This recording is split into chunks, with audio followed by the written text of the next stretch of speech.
야베스의 기도 파트 2 찰스 스펄전. 나는 또 다른 한 가지의 일시적인 긍휼에 대해서 설명하겠습니다. 그것은 매우 귀중한 것입니다. 그것은 바로 가정의 축복입니다. 가정의 축복은 아무리 높이 평가해도 지나치지 않으며 아무리 칭찬해도 지나치지 않는다고 생각합니다. 가정의 화목, 즉 아내와 자녀들과 아버지와 형제 자매들이 가정이라는 단어 주위에 모인 친밀한 관계를 갖는다는 것은 얼마나 큰 축복입니까? 그 어떤 언어에도 어머니에게 바쳐진 노래들보다 더욱 아름다운 음악으로 가득 찬 노래는 없습니다. 우리는 독일인들이 파더랜드라고 표현하는 것에 대해서 많이 들었습니다. 우리는 그 소리를 좋아합니다. 그러나 아버지라는 단어가 그것의 전부입니다. 우리들 중에서 많은 사람들이 이와 같은 관계들로 인해서 축복을 받기를 바랍니다. 머지않아 끊어질 끈으로 우리의 영혼을 위로하는 데 만족하지 맙시다. 나의 하나님이시여, 어머니의 사랑으로 인해서 감사를 드립니다.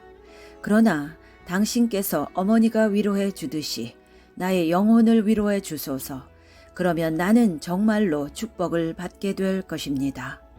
구세주여, 결혼 관계로 인해서 감사를 드립니다. 그러나 당신이 나의 영혼의 신랑이 되어 주소서. 형제 간의 결속으로 인해서 당신에게 감사를 드립니다. 그러나 당신은 역경을 위해서 태어난 나의 형제입니다. 나의 뼈 중에 뼈이며 살 중에 살입니다. 당신이 나에게 주신 가정을 찬양하나이다. 그것으로 인해서 당신에게 감사하나이다. 그러나 나는 영원히 주의 집에서 거하겠습니다. 나의 발이 어디를 가든지 결코 당신의 집을 떠나서 방황하지 아니하는 자녀가 되게 하소서. 그러면 정말로 축복이 되겠나이다. 만약에 전능하신 하나님의 아버지로서의 배려를 받고 살지 못한다면 가정의 축복과 그 모든 아름답고 친밀한 위로에도 불구하고 야베스가 간구한 축복에는 이르지 못할 것입니다. 오 여호와께서 여러분을 정말로 축복해 주시기를 기원합니다. 과부여, 당신의 창조주가 당신의 남편입니다. 아버지가 없는 자들이여, 그분은 나는 너를 쓸쓸하게 내버려 두지 않을 것이다. 내가 너에게 찾아갈 것이다. 라고 말씀하셨습니다. 오 그분 안에서 당신의 모든 관계를 찾으십시오. 그러면 당신은 정말로 축복을 받게 될 것입니다. 이와 같은 일시적인 축복들에 대해서 설명하는 데에 너무 많은 시간을 소비했습니다. 이제 본문을 또 다른 측면에서 살펴봅시다. 우리는 우리의 마음을 세속적인 것으로 더럽히거나 또는 우리의 영원한 행복에 속하는 것들로부터 우리의 주의력을 분산시키기 위해서가 아니라 우리의 마음을 기쁨으로 채우기 위해서 인간적인 축복이나 일시적인 축복을 얻기를 원했다고 믿습니다. 그러면 계속해서 세 번째로 가상적인 축복들에 대해서 말해보기로 합시다. 세상에는 그런 것들이 있습니다. 하나님께서 그런 것들로부터 우리를 구해 주시기를 기원합니다. 주께서 나에게 복을 주시옵소서. 바리새인에 대해서 생각해 봅시다. 그는 주의 집에 서 있었습니다. 그리고 그는 자기가 주님의 축복을 받았다고 생각했습니다. 그것이 그를 매우 담대하게 만들었습니다. 그래서 그는 자만하여 하나님이여, 나는 다른 사람들과 같지 아니함을 감사하나이다. 라고 말했습니다. 그는 축복을 받았습니다. 그리고 자기 자신은 그것을 받을 만한 자격이 있다고 생각했습니다.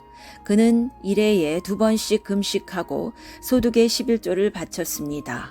그는 박하에 대한 잔돈이나 자기가 사용한 커민에 대한 푼돈까지도 11조를 계산해 바쳤습니다. 그는 자기가 모든 일을 다 했다고 생각했습니다. 그는 조용하고 고요한 양심을 가지고 있었습니다. 그는 선량하고 편안한 사람이었습니다. 그는 교회의 모범적인 사람이었습니다. 모든 사람들이 그 사람처럼 살지 않아서 유감입니다. 만약에 그들이 그렇게 살았다면 그들에게는 경찰도 필요 없었을 것입니다. 빌라도도 그의 경호원들을 해고했을 것이며 헤롯도 그의 군사들을 파면했을 것입니다.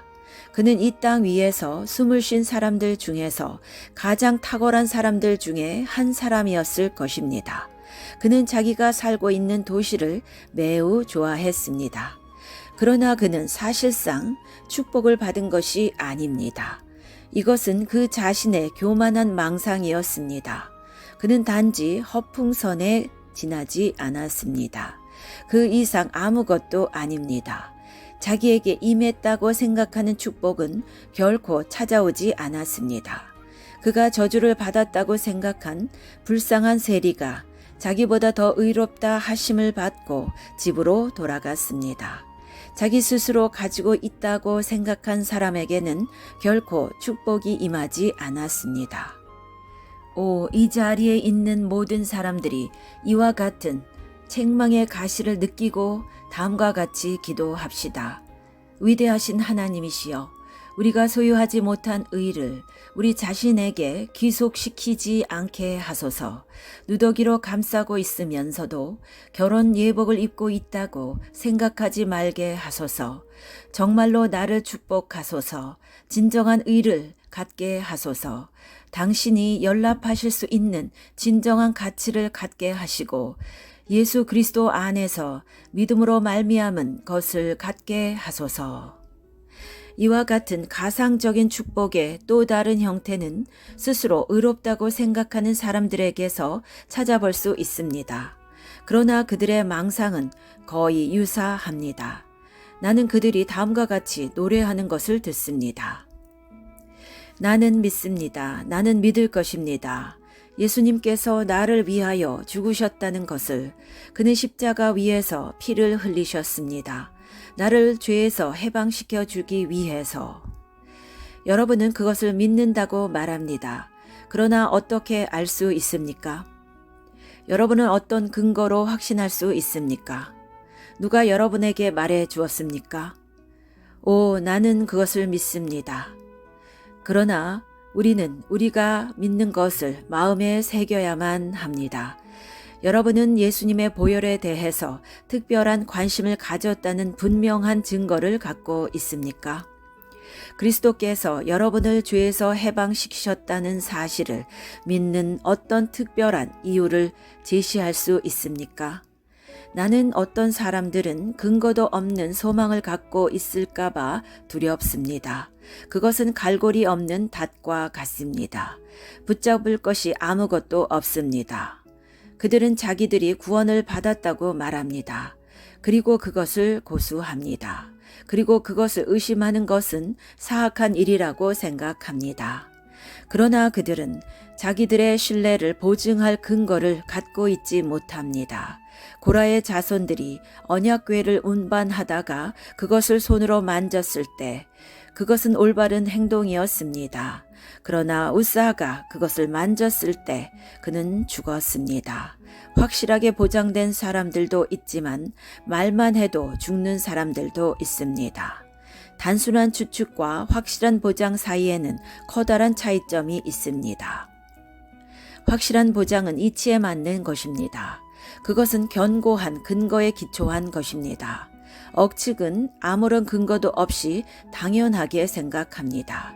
그리고 뻔뻔스러운 얼굴로 사실상 아무런 권한도 없는 것에 대해서 자신의 것이라고 선언합니다. 여러분이 구원을 받았다고 억측하지 않도록 조심하십시오. 나는 여러분을 위하여 기도합니다. 여러분이 단순히 나는 예수를 믿는다 라고 말한다고 해서 그것이 여러분을 구원해 주는 것은 아닙니다. 여러분이 구원을 받았다고 억측한다고 해서 그것이 여러분을 구원해 주는 것은 아닙니다. 여러분이 진심으로 예수를 믿는다면 구원을 받을 수 있을 것입니다. 그러나 단지 나는 예수를 믿는다 라고 말한다고 해서 그것이 여러분을 구원해 주는 것은 아닙니다. 만약에 여러분의 마음이 새로워진다면, 만약에 여러분이 과거에 사랑하던 것들을 미워하고 과거에 미워하던 것들을 사랑한다면, 만약에 여러분이 진심으로 회개한다면, 만약에 여러분의 마음이 철저하게 변한다면, 만약에 여러분이 다시 태어난다면, 그렇다면 여러분은 기뻐해야 할 이유가 있습니다. 그러나 만약에 근본적인 변화가 없고 내적인 경건이 없다면, 만약에 하나님에 대한 사랑이 없고 기도가 없고 성령의 역사가 없다면, 나는 구원을 받았다는 여러분의 말은 자신의 억측에 지나지 않을 것입니다. 그리고 그것은 망상에 지나지 않습니다. 그것은 여러분을 구원해 주지 못할 것입니다. 우리의 기도는 다음과 같은 것이 되어져야만 할 것입니다. 너무 쉽게 믿는 망상이 아니라 진정한 믿음, 진정한 구원, 믿음의 본질이신 예수님에 대한 신뢰로 정말로 나를 축복해 주소서. 하나님께서 우리를 가상적인 축복에서 보호해 주시기를 기원합니다. 나는 내가 구원을 받았다고 믿습니다. 왜냐하면 나는 그것을 꿈꾸었기 때문입니다. 라고 말하는 사람들도 만난 적이 있습니다. 나 자신의 경우에 적용되어지는 성경 구절이 있기 때문입니다. 어떤 훌륭한 사람이 그의 설교 중에 이러이러하게 말했습니다. 또는 나는 울고 흥분했으며 이전에는 결코 느끼지 못한 것을 느꼈기 때문입니다. 라고 말하는 사람들도 만난 적이 있습니다. 그러나 예수의 완결된 사역 이외에는 모든 것에 대한 신뢰를 포기하고 그리스도에게로 찾아와서 그 안에서 하나님과 화목했습니까? 라고 말하는 것 이외에는 아무것도 시련을 견디지 못할 것입니다. 만약에 여러분이 그렇지 못하다면 여러분의 꿈이나 환상이나 망상은 단지 꿈이나 환상이나 망상에 지나지 않을 것입니다. 그리고 가장 필요할 때에 아무런 도움이 되어주지 못할 것입니다. 정말로 여러분을 축복해 달라고 주님께 기도하십시오. 왜냐하면 여러분의 발걸음이나 말이 아무리 진실하다 할지라도 거기에는 부족한 점이 많을 것이기 때문입니다. 나는 너무나도 두렵습니다.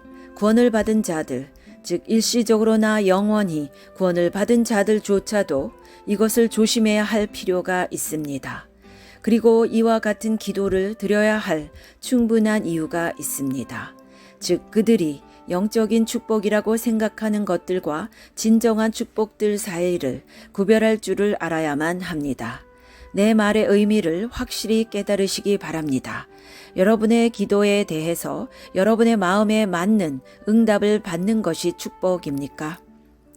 나는 나의 원대로 마옵시고 당신의 원대로 하옵소서 라는 기도를 나의 가장 진지한 기도라고 생각합니다. 내가 그렇게 해야만 할 뿐 아니라 기꺼이 그렇게 하고 싶습니다. 그렇지 않으면 나에게 위험한 어떤 것을 간구하게 될 것이기 때문입니다. 하나님께서 진노하심 가운데서 그것을 나에게 허락해 주신다 할지라도 나는 그 허락하심 가운데서 어떤 달콤한 것을 거의 발견할 수 없을 것이며 나에게 큰 슬픔만을 가져다 줄 것입니다. 여러분은 옛날에 이스라엘이 고기를 구했을 때 하나님께서 그들에게 메추라기를 주신 사실을 기억할 것입니다. 그러나 아직 그 고기가 그들의 입속에 있을 때 하나님의 진노가 그들에게 임했습니다. 원하신다면 고기를 구하십시오. 그러나 항상 이것을 기억하십시오. 주여, 만약에 이것이 진정한 축복이 아니라면 그것을 나에게 주시 마십시오. 정말로 나를 축복하옵소서. 나는 병든 아들을 가진 어떤 선량한 여인에 관한 옛 이야기를 되풀이하고 싶지는 않습니다. 그녀의 아들은 거의 죽음의 문턱까지 갔습니다. 그녀는 청교도 목사에게 찾아가서 그 아들의 생명을 위하여 기도해 달라고 부탁했습니다. 그는 매우 진지하게 기도했습니다. 그러나 그는 다음과 같이 말했습니다. 만약에 그것이 주님의 뜻이라면 이 아이를 살려주십시오. 그러자 그 여인이 말했습니다. 나는 그 말을 견딜 수가 없습니다. 나는 당신이 그 아이가 반드시 살아나도록 기도해 주기를 바랍니다. 만약이나 그러나 라는 말은 사용하지 말아 주십시오. 그러자 목사님이 대답했습니다. 부인, 당신은 하나님의 뜻을 거역하고 당신의 고집을 세운 나를 후회하게 될 것입니다. 20년 후에 그녀는 기절한 채로 더번의 교수대 아래로 끌려왔습니다. 거기서 그녀의 아들이 흉악범으로 사형을 받고 있었습니다. 비록 그녀는 그 아들이 어른으로 장성하는 것을 보기는 했지만 차라리 그 아들이 죽었더라면 그녀에게는 훨씬 더 좋았을 것입니다. 그리고 그것을 하나님의 뜻에 맡겼더라면 훨씬 더 지혜로웠을 것입니다. 당신이 기도의 응답이라고 생각하는 것을 하나님의 사랑의 증거라고 확신하지 마십시오. 주님에게 정말로 나를 축복해 주소서라고 말할 수 있는 여유를 가지십시오. 어떤 경우에는 심령의 큰 기쁨, 정신 활기, 심지어 신앙적인 기쁨까지도 항상 축복이 되는 것은 아닙니다. 우리는 그것을 기뻐합니다. 그리고 때때로 우리가 이 자리에 기도하기 위하여 모였을 때에 불이 붙었습니다. 그리고 우리의 영혼은 빛을 발했습니다. 그럴 때에 우리는 다음과 같은 노래를 부르고 싶습니다. 나의 영혼은 이와 같은 불길 속에 머물고 싶어 하네. 앉아서 노래하며 영원한 축복에 이르고 싶네. 지금까지 우리는 그러한 축복으로 인해서 감사드렸습니다. 그러나 마치 나의 즐거움이 하나님의 은총의 주된 표시인 것처럼 또는 마치 그것이 하나님의 축복의 주된 징조인 것처럼 여기고 그러한 기회들을 마감하고 싶지 않습니다. 아마 심령이 상하고 지금이라도 주님 앞에 머리를 숙이는 것이 나에게 더 큰 축복이 될 것입니다. 여러분이 최고의 기쁨을 요구하고 또 그리스도와 함께 산 위에 있기를 기도할 때 오히려 다음과 같은 것이 더 큰 축복이 될 것이라는 사실을 기억하십시오. 즉 겸손의 골짜기로 내려가고 낮은 곳에 처하며 고뇌 가운데서 주여 구원하소서 그렇지 않으면 내가 멸망하리이다 라고 부르짖는 것이 진정한 축복이 될 것입니다. 오늘은 그가 죄의 용서로 우리를 축복해 주실지라도 내일은 우리를 괴롭게 하시고 마음속에서 재앙을 느끼게 만드십니다. 그러나 이 모든 것들은 우리가 자신은 싫어하고 주님은 좋아하게 만들기 위한 것입니다. 이렇게 다양한 우리의 경험들은 우리에게 진정한 축복이 될 수도 있을 것입니다. 만약에 우리가 항상 기뻐했다면 우리는 모압 사람들과 같이 되어서 우리의 찌꺼기에 안주하여 모든 그릇들을 비우지 않았을 것입니다. 변화가 없는 사람들에게는 재앙이 찾아옵니다. 그들은 하나님을 두려워하지 않습니다. 사랑하는 친구들이여, 우리는 때때로 항상 조용하고 침착하며 결코 마음이 불안하지 않은 사람들을 부러워하지 않습니까? 그들의 평온한 기질을 본받을 만한 크리스천들도 있습니다. 그리고 그러한 고요함에 대해서 말하자면 흔들리지 아니하는 확신은 하나님의 성령에서 나옵니다. 그것은 기뻐할 만한 성취입니다. 그러나 그것이 우리들 자신의 것보다도 더욱 평온하고 또 폭풍에 덜 노출되어졌다고 해서 다른 사람의 운명을 부러워해서는 안 됩니다. 진정한 평화가 없고 단지 무감각한 데서 비롯되어진 고요함만이 있는 곳에서 화평이라고 말하는 데에는 위험이 있습니다. 자신의 영혼을 속이는 멍청이들도 있습니다. 그들은 의심이 없다라고 말합니다. 그러나 그것은 그들에게 탐구하는 마음이 없기 때문입니다. 그들에게는 걱정도 없습니다. 왜냐하면 그들에게는 마음을 혼란하게 만드는 사업이나 일이 없기 때문입니다. 또는 그들에게는 아마 고통도 없을 것입니다. 왜냐하면 그들에게는 생명도 없기 때문입니다. 확신 가운데서 당당하게 지옥으로 행진하는 것보다도 절면서 천국으로 가는 것이 더 좋습니다. 오, 주께서 진정으로 내게 복을 주소서. 나의 하나님이시여, 만약에 당신이 진정으로 나를 축복해 주신다면 그 누구의 은사나 은혜도 부러워하지 않겠나이다. 그의 내적인 기분이나 외적인 환경도 결코 부러워하지 않겠나이다. 만약에 당신이 나를 편안하게 해주지 않으신다면 나는 결코 편안해질 수 없을 것입니다. 그리스도께서 나의 평화가 되어주시지 않으신다면 내게 결코 평화가 없을 것입니다. 그리스도의 희생 제물의 향기로운 맛에서 비롯되어지는 안식이 아니라면 결코 안식이 없을 것입니다. 그리스도께서 모든 것이 되시고 나에게 있어서 그분 외에는 그 누구도 아무것도 아닙니다. 우리가 축복의 형태에 관해서 판단해서는 안 된다는 사실을 항상 느끼게 하소서. 다만 그 모든 것을 하나님에게 맡기고 가상적인 축복, 표피적이고 외면적인 축복이 아니라 진정한 축복을 제공해 달라고 기도하십시오. 마찬가지로 우리의 사역이나 봉사에 관해서도 우리의 기도는 항상 주께서 진정으로 나를 축복해 주소서라는 것이 되어져야만 한다고 생각합니다. 어떤 선량한 사람들의 사역이 비록 우리가 판단할 일은 아니지만 매우 가식적이며 또 비실제적인 것을 볼 때에 개탄스럽습니다. 어떤 사람들이 2, 3일 밤 동안에 교회를 세웠다고 가장하는 것을 생각하면 진실로 충격적입니다. 그들은 신문의 한 모퉁이에 43명이 죄를 회개하고 46명이 의롭다함을 받았으며 또 때로는 38명이 성화되어졌다고 보도할 것입니다. 나는 그들이 성취한 것들에 관해서 얼마나 놀라운 통계 자료를 제시할지 알지 못합니다. 나는 급속도로 성장하고 갑자기 교인 수가 증가하는 교회들을 보았습니다. 그런데 그 교회들은 어떻게 되었습니까? 지금 그 교회들은 어디에 있습니까? 기독교계에서 가장 황량한 사막은 어떤 붕사들의 전매 특허권을 얻은 비료로 거름을 준 곳입니다.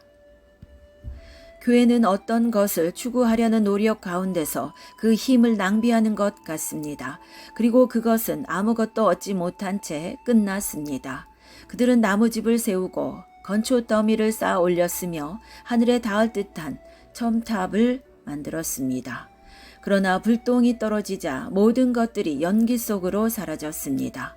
그리고 그 다음에 사역하러 오는 사람은 위대한 설립자의 후계자, 자기가 어떤 훌륭한 일을 하기 전에 먼저 그 죄들을 쓸어내야만 합니다. 하나님을 섬기는 자들의 기도는 원컨대 주께서 진정으로 나를 축복하소서라는 것이 되어져야만 합니다. 무슨 일이든지 꾸준히 하십시오. 비록 내가 일생 동안 오직 하나의 석조 건물만을 짓는다 할지라도 만약에 그것이 금이나 은이나 보석으로 이루어진 것이라면 사람이 하기에 큰 일이 될 것입니다. 그와 같은 큰 일에 대해서 말하자면 보이지 아니하는 작은 모퉁이를 세우는 일도 매우 가치 있는 일이 될 것입니다. 그것에 관해서 많은 말은 하지 않을 것입니다. 그러나 그것은 오래 지속될 것입니다. 여기에 요점이 있습니다. 그것은 오래 지속될 것입니다. 우리 손의 행사를 우리에게 견고케 하소서. 우리 손의 행사를 견고케 하소서. 만약에 우리가 견고한 교회를 세우는 자들이 아니라면 그 모든 노력들은 아무런 소용이 없을 것입니다. 하나님께서 세우신 것은 견고하게 서 있을 것입니다. 그러나 그가 세워주지 않으신다면 인간이 세우는 것은 아무것도 아닐 것입니다. 원컨대 주께서 진정으로 나를 축복하소서. 주일학교 교사여, 이것이 당신의 기도가 되게 하십시오. 전도 책자를 배포하는 자여, 지역 설교가여, 당신이 어떤 사람이든지 사랑하는 형제 자매여, 당신이 어떤 형태의 사역을 하든지 간에 서리가 조금만 내리거나 날씨가 나쁘면 산산조각 나는 가짜 회 반죽을 사용하는 건축자가 되지 않도록 주님께 간구하십시오. 비록 여러분이 대성당을 지을 수 없다고 할지라도 하나님께서 영원한 말뚝을 박으시고 별들보다도 더욱 오래 견딜 수 있는 놀라운 성전의 일부분만이라도 세우십시오. 이 설교를 끝마치기 전에 말해야 할 것이 한 가지 더 있습니다. 하나님의 은혜의 축복이 진정한 축복이며 우리가 진지하게 구해야 할 것입니다. 여러분은 다음과 같은 표시들로 그것을 알 수 있습니다. 진정한 축복은 못에 찔린 손에서 나오는 축복입니다. 갈보리에 피 묻은 십자가에서 나온 축복, 구세주의 상처 입은 옆구리에서 나온 축복입니다. 여러분의 용서, 여러분을 받아들이심, 여러분의 신령한 생명이 바로 그것입니다. 진정으로 그 떡을 먹고 그 피를 마시십시오. 그리스도와 하나가 되십시오. 모든 것들이 거기서 나옵니다. 이것들이 진정한 축복입니다. 여러분의 영혼 속에서 성령이 역사하신 결과로 찾아오는 모든 축복들은 진정한 축복입니다. 비록 그것이 여러분을 비천하게 만들고, 비록 그것이 여러분을 발가벗기고, 비록 그것이 여러분을 죽일지라도 그것은 진정한 축복입니다. 비록 썰애가 여러분의 영혼을 핥히고 지나가고 쟁기가 여러분의 심장을 깊이 갈아 엎을지라도, 비록 여러분이 불구가 되고 상처를 입는다 할지라도 생명만 남아있다면, 그리고 성령께서 그 일을 하셨다면 그것은 진정한 축복입니다.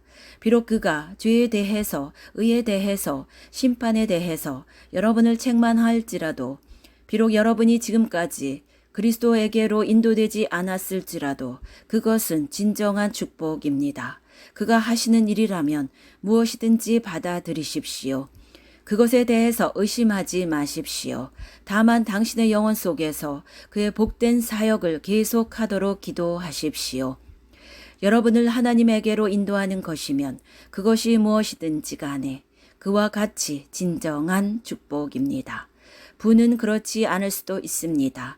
여러분과 하나님 사이에 황금의 벽이 가로막고 있을 수도 있습니다. 그러나 그렇지 않을 수 있습니다. 여러분의 뼈의 힘과 골수가 여러분을 하나님으로부터 멀어지게 할 수도 있습니다. 그러나 여러분을 하나님에게로 더욱 가까이 인도해 주는 것은 무엇이든지 진정한 축복입니다. 그것이 여러분을 달아 올리는 십자가라면 어떻습니까? 만약에 그것이 여러분을 하나님에게로 달아 올린다면 그것도 진정한 축복이 될 것입니다. 다가올 미래를 예비하면서 영원에 이르는 어떤 것, 우리가 강을 건널 때 가지고 갈 수 있는 어떤 것, 냄새나는 강물 건너편 들판에서 꽃 피우는 거룩한 기쁨, 영원한 진리의 대기를 이룰 형제의 순수한 사랑, 그 위에 불변의 표시인 영원한 도장이 찍힌 이와 같은 종류의 모든 것은 진정한 축복입니다. 그리고 나로 하여금 하나님에게 영광을 돌리게 하는 모든 것은 진정한 축복입니다. 비록 내가 병이 들었다고 할지라도 그것이 나로 하여금 하나님을 찬양하게 한다면 그것은 진정한 축복이 될 것입니다. 비록 내가 가난하게 된다 할지라도 내가 부자였을 때보다도 가난했을 때 하나님을 더욱 잘 섬길 수 있다면 그것은 진정한 축복이 될 것입니다. 비록 내가 멸시를 받는다 할지라도 나는 그날을 즐거워하며 기뻐 뛸 것입니다. 만약에 그것이 그리스도를 위한 것이라면 그것은 진정한 축복이 될 것입니다. 그렇습니다. 나의 믿음은 가식을 떨쳐버리고 축복의 이마에서 가면을 탈취하며 예수님을 위하여 시련에 빠지는 것도 기쁨으로 여기며 그가 약속하신 보상을 기억할 것입니다. 원컨대 주께서 진정으로 우리를 축복해 주소서. 이제 나는 세 마디의 말을 하고 나서 여러분을 돌려보내려고 합니다. 살피라. 그 축복이 진정한 축복인지를 살펴보십시오. 만약에 그것들이 하나님으로부터 비롯되어진 것이며 그의 은혜의 표시이며 그의 구원의 목적의 증거라는 사실을 알지 못한다면 만족하지 마십시오. 무게를 달아보라. 이것이 그 다음에 하고 싶은 말입니다. 저울에 무게를 달아보고 그것이 진정한 축복인지를 확인하십시오. 그와 같은 은혜가 여러분으로 하여금 은혜에 풍성하고 모든 선한 말과 행동에 풍성하게 하는지를 확인하십시오. 그리고 마지막으로 기도하라. 하나님께서 무엇을 허락해 주시든지 또는 주시지 않든 간에 그것이 진정한 축복이 될 수 있도록 기도하십시오. 기도하는 시간이 즐거운 시간입니까? 오 그리스도께서 여러분의 기쁨을 더욱 성숙시키시고 또 세상적인 축복에 취해서 주님과 함께 동행하는 일에 방해받지 않게 하십시오. 슬픔의 밤에 주님이 여러분을 진정으로 축복해 달라고 기도하십시오. 쓴 쑥이 여러분을 취하지 않게 하고 또 여러분이 술에 취하지 않게 해 달라고 기도하십시오. 여러분의 환난이 여러분으로 하여금 하나님을 기억하지 못하게 만들지 않도록 해 달라고 기도하십시오. 진정한 축복을 위하여 기도하십시오. 그런 축복을 가질 때 여러분은 모든 축복의 목적에 부요할 것이며 그런 축복이 결핍되어졌을 때 비록 여러분의 창고가 가득 찼을지라도 여러분은 가난하고 결핍되어질 것입니다. 주께서 친히 가지 아니하시려거든 우리를 이곳에서 올려보내지 마옵소서. 그러나 원컨대 주께서 나를 진정으로 축복하소서. 아멘.